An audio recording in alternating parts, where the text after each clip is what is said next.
Hello, ladies and gentlemen. Welcome to the Occupy Hollywood Network, featuring me, yours truly, Jacob Erie.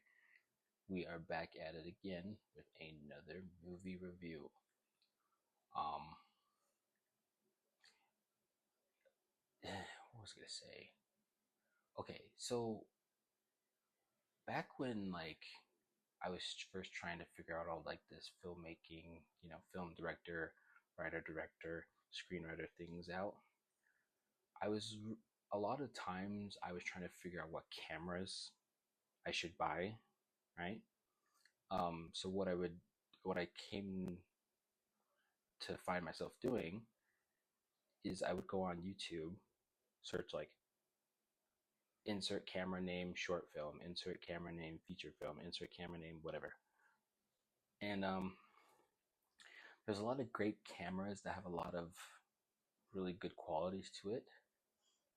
Um, and in particular, a camera that I thought was always really, really good and was really, really neat was the Sony FX30.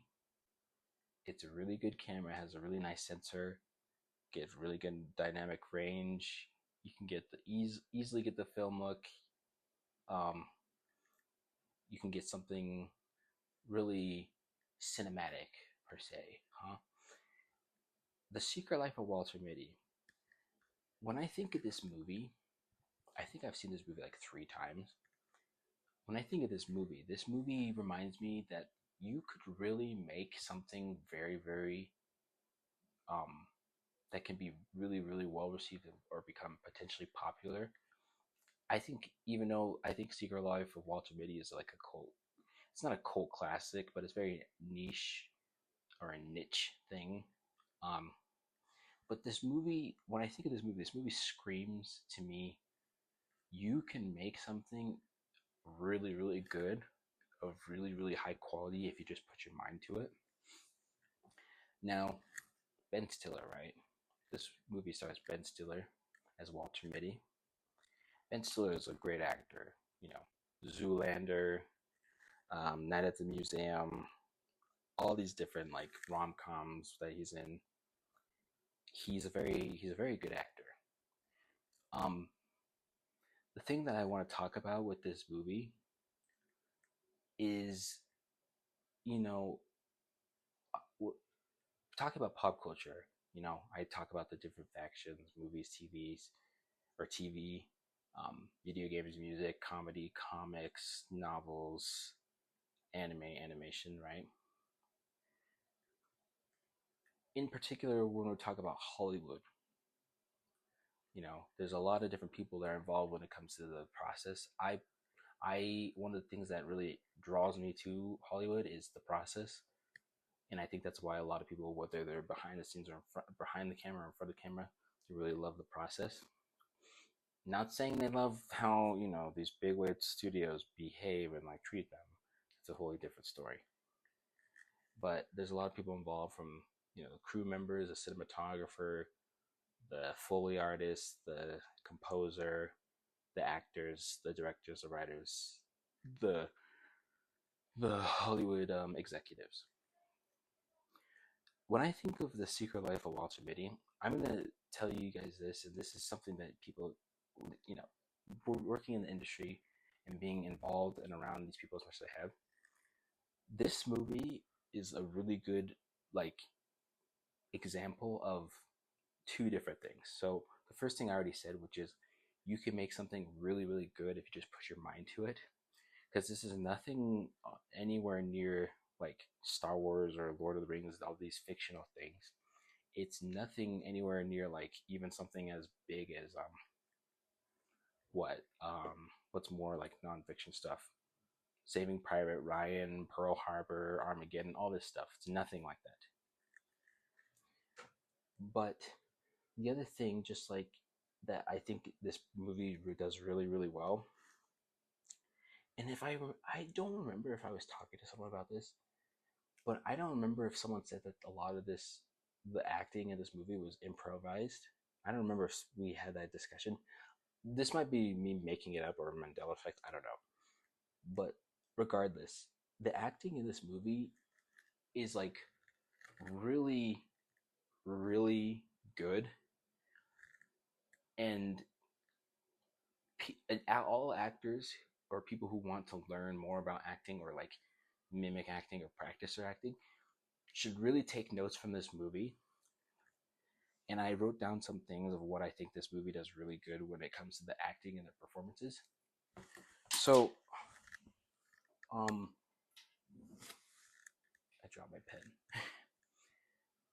So, Ben Stiller is a really good actor, and he comes off as like someone. I'm not trying to make assumptions about him, but like he does come across as someone who doesn't like, who would never like do like a superhero movie or never do you know, super duper like out of the ordinary roles, like something like Jim Carrey has done. Even though he did Zoolander and he was really great in that, he just comes. When I think of prestige actors, I think of like him, Jack Nicholson, you know, uh, Morgan Freeman, all these different like prestige level actors. The thing with acting, right, is a lot of people think that acting is like it's a skill that is so like there has to be a lot of practice that goes into it, and there has to be a lot of like um you have to be like just naturally good at these things. But as much as yes, some of that is true, half of acting that you see in all mediums is a gimmick. What do I mean by that? Like think of well, when I think of like the lowest of like quality of acting, think of like SNL or think of like sketch shows and all these different other things. Then you go to like, people and how they like how these content creators, influencers, and streamers act on their social media accounts.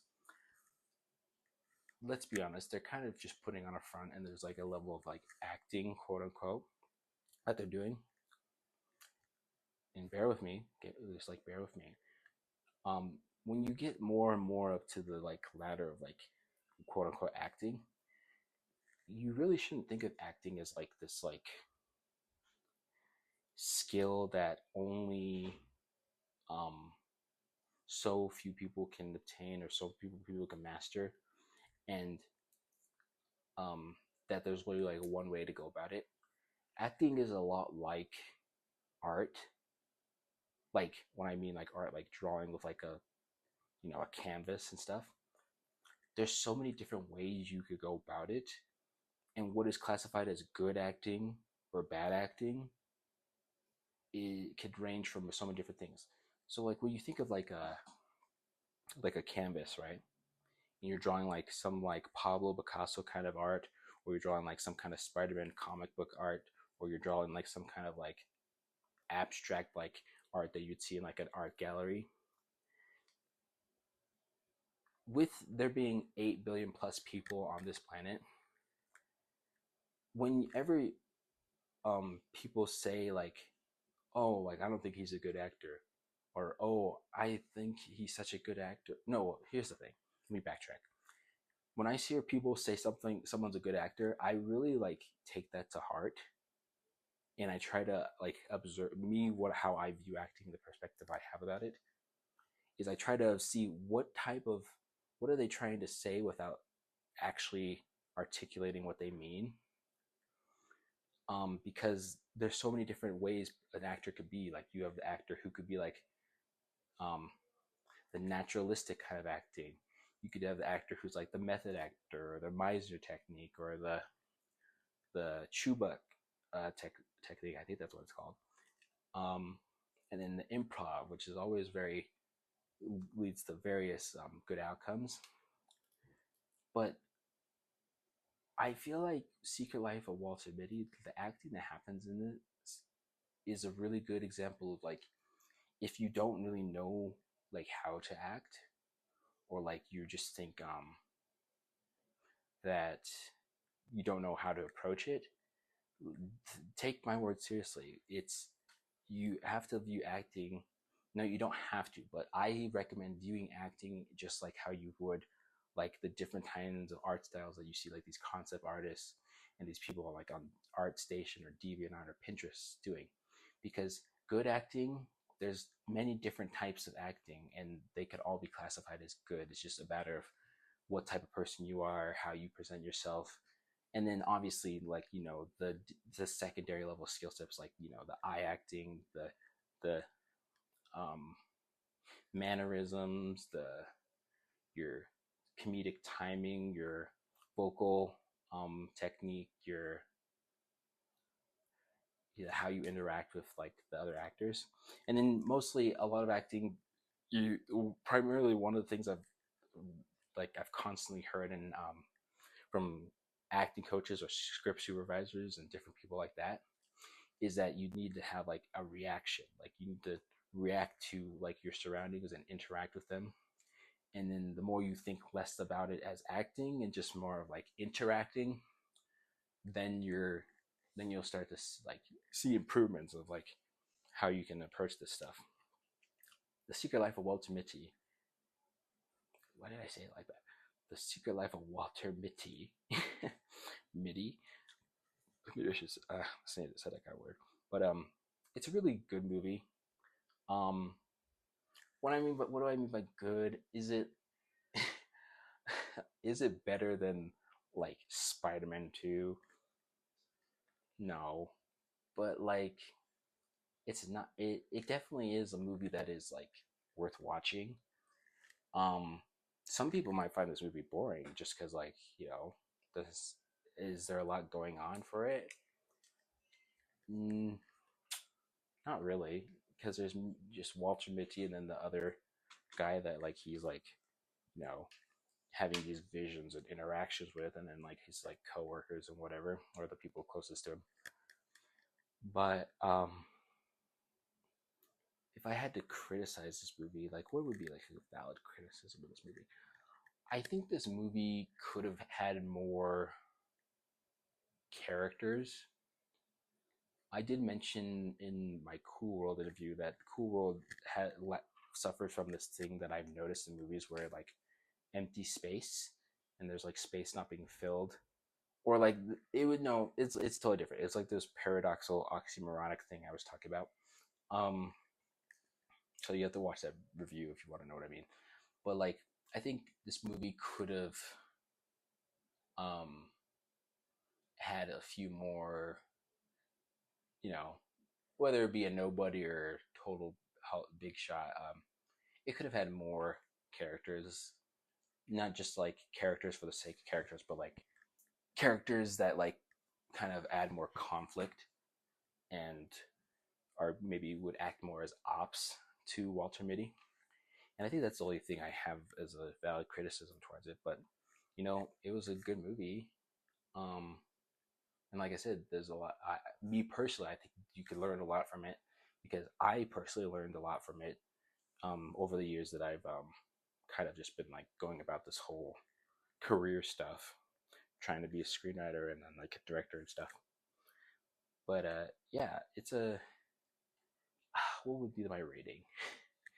Now, if we want to remember the lore, the headcanon of the Occupy Hollywood Network, I recently gave Power Rangers, the Mighty Morphin Power Rangers movie and the Turbo Rangers movie, a 7 out of 10. Am I going to give this movie a 7 out of 10? No. I'm going to. I think I would give it like a 6 out of 10. I think giving it a 5 out of 10, well, I don't know what kind of precedent I'd be setting for this channel because I don't know what the next time I would ever rate a movie 5 out of 10. But like, just because a movie is a 5 out of 10, that doesn't mean like it doesn't have good things going for it. Um, but I don't think it's a 5 out of 10. I think it's a 6 out of 10. Um, because like obviously these things are subjective, but I did say like one of the things that I think this movie really has going for it So yeah, I think we're gonna give Secret Life of Walter Mitty a 6 out of 10.